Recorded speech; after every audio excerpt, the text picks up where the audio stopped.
Hello and welcome to the How to Exit podcast. I'm Ron Skelton, your host. Today I'm here with Reg Zeller. Reg is the founder and CEO of CaneKast, a company revolutionizing the foundry industry across the United States. Welcome on the show, Reg, man. Thank you for being here. Hey, thanks for having me, Ron. I really appreciate it. Could you fill in the gap on how you ended up on a mergers and acquisitions podcast? Sure. I always joke about this because where I grew up, literally farmers, beer truck drivers, electricians, etc.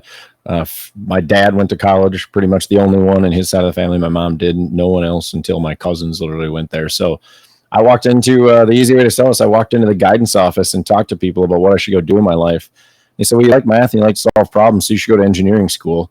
Fast forward that 17 years after corporate of going through numerous varieties of engineering, marketing, product management, M&A, general management type roles, decided that was really terrible advice. And I hated corporate America and doing that stuff. So ran into a bad boss and had done manufacturing really since 2002, pretty much when I graduated. It was in 4 different Fortune 500 companies, loved manufacturing.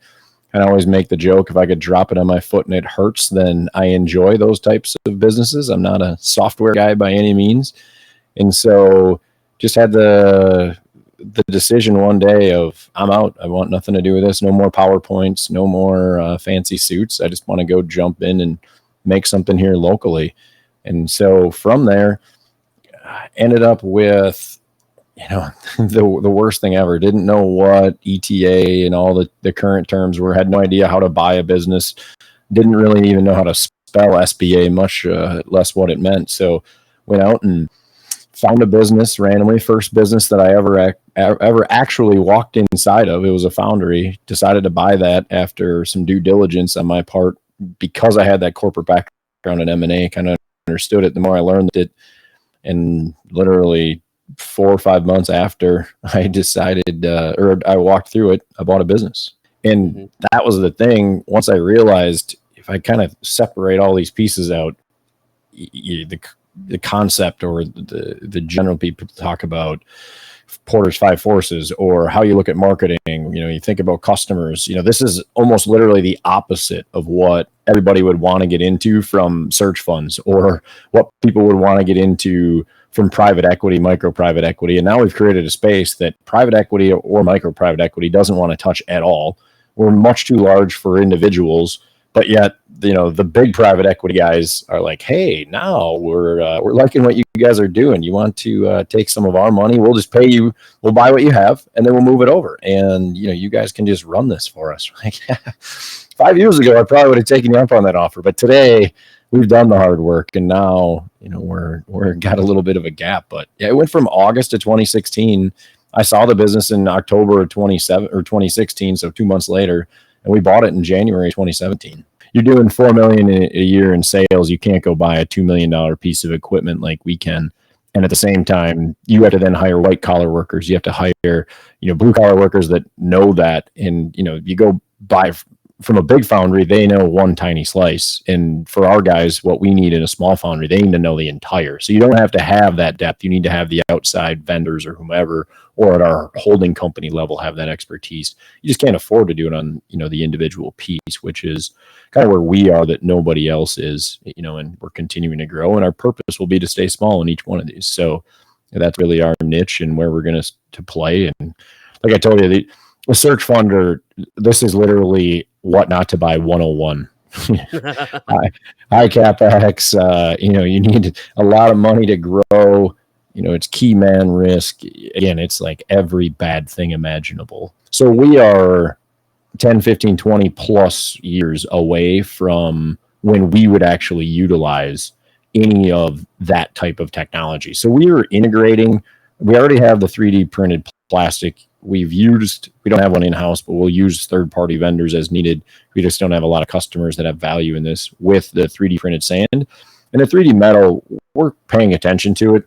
And ultimately for us, it doesn't really change other than instead of us having workers and furnaces and automatic molding machines, we'll just have rows of 3D metal printing. Our customers won't want to go out and buy those things at scale. It won't make sense. And, once they get to that point, you're looking at the one-off. MRO, something breaks in the middle of the jungle, when you're doing a drill. Or I came from that world at GE where we were really doing a lot of that with aircraft engines. And, there's elements of that, again, where you have that real complex geometry where saving ounces or pounds saves you millions of dollars a year.